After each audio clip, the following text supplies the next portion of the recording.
No, we're never gonna survive unless we get a little crazy. Hey there, YouTube fans. How you going, man? Hey, how you doing? So, guys, it's official.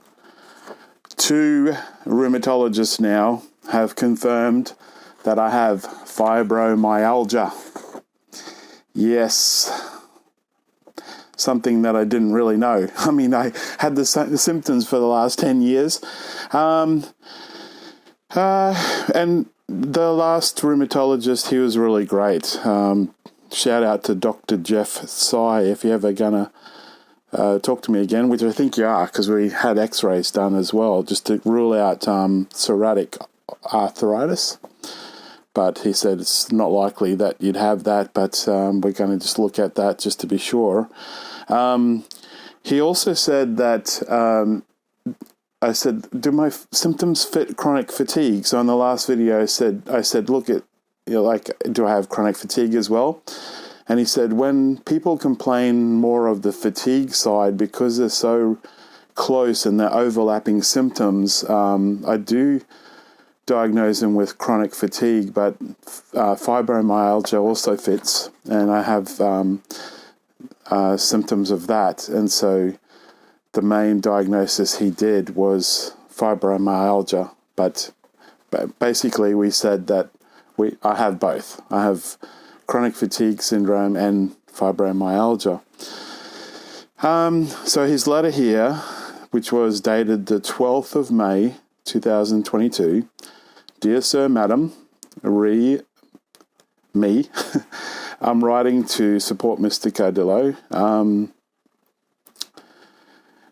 and I diagnosed him with fibromyalgia, characterized by severe fatigue and chronic widespread pain for at least 10 years.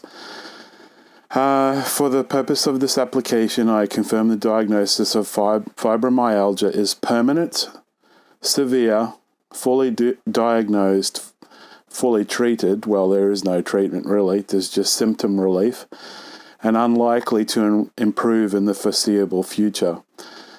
He suffers from extreme impairment affecting functions requiring physical exertion or stamina. And he suffers from impairment in upper limbs. Well, I've got titanium in that arm and shoulder. And, of course, when you're fatigued, you have issues. Moderate lower impairment in lower limbs, so I have weakness in the legs. And then sometimes coordination problems. And he suffers from severe impairment in cognitive brain function, which you've heard me say many times, that mental fatigue, memory problems, brain fog, headaches, and so on. So I struggle to self-care and find work. Well, finding the work is getting easier because of all of my qualifications, but to actually do the work is very difficult for me, whether that's cognitively or physically. Struggling to self-care. This is an example. If I change this bed that's to my right, it's a queen-size bed. If I change the sheets, by the time I've changed the sheets, which is very difficult for me, I have to get in the bed. So that's the level of fatigue that I have. Pretty bad. I believe he is unable to find suitable work appropriate for his level of education, training, and experience, which is true, because I have social work, disability, aged care, teaching qualifications. Dr. Jeff, rheumatologist. Yeah, so confirmed.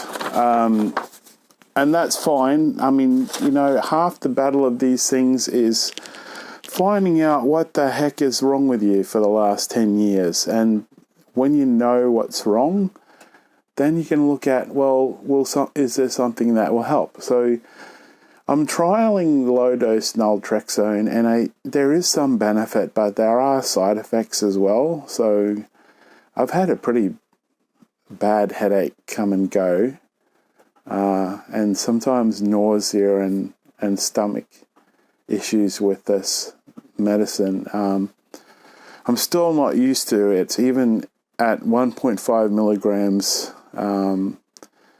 in the morning at about 9 o'clock, and then 1.5 milligrams at about 4 o'clock. But I think it is giving me a bit better quality of life as far as taking some of the pain away, some of the brain fog away, some of the fatigue away, although I've been running around. There's a brain fog, can't get the words out properly. I was running around and I had to go and get the x-rays done and had to get the blood test done, and so I'm really exhausted. And my place has been a mess, and then when you look at it and you think, oh well, I've got a little bit more energy, then you push yourself. And so I've been trying to just keep this place clean, which is a never-ending story. It really is. We had a lot of rain here, and so all the clothes backed up. So I had to do the clothes and the towels. You know how these things are. I don't want to whinge to you all day. But yeah, so that's the plan for now. It's just good to know that, with the second opinion, that is the diagnosis, and, it's not in my head, and a lot of these weird symptoms, and I think I have spoken about that before. It's quite a few videos ago, but there's a lot of weird symptoms that I have. For example, this finger hasn't stopped twitching on and off like this. Another weird symptom. See, it's neurological. It's central sensitivity, they believe that the core issue is. So there's your like in your brain, the neurons are not healthy. They're not set up correctly. They're damaged. They're back to front kind of thing. They're blunted. And you feel pain more strongly than the usual person in fibromyalgia. And then with the chronic fatigue, it's like you're running around with a flat battery. It's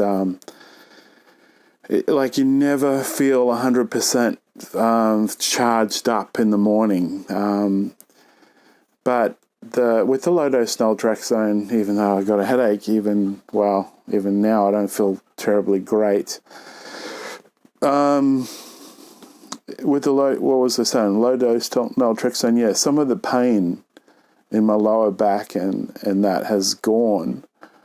It's definitely worth continuing to try, and then technically you could sleep better, but I've done like 5 hours sleep lately, and then that's it. Just can't get to sleep anymore. And part of that could be the low-dose naltrexone.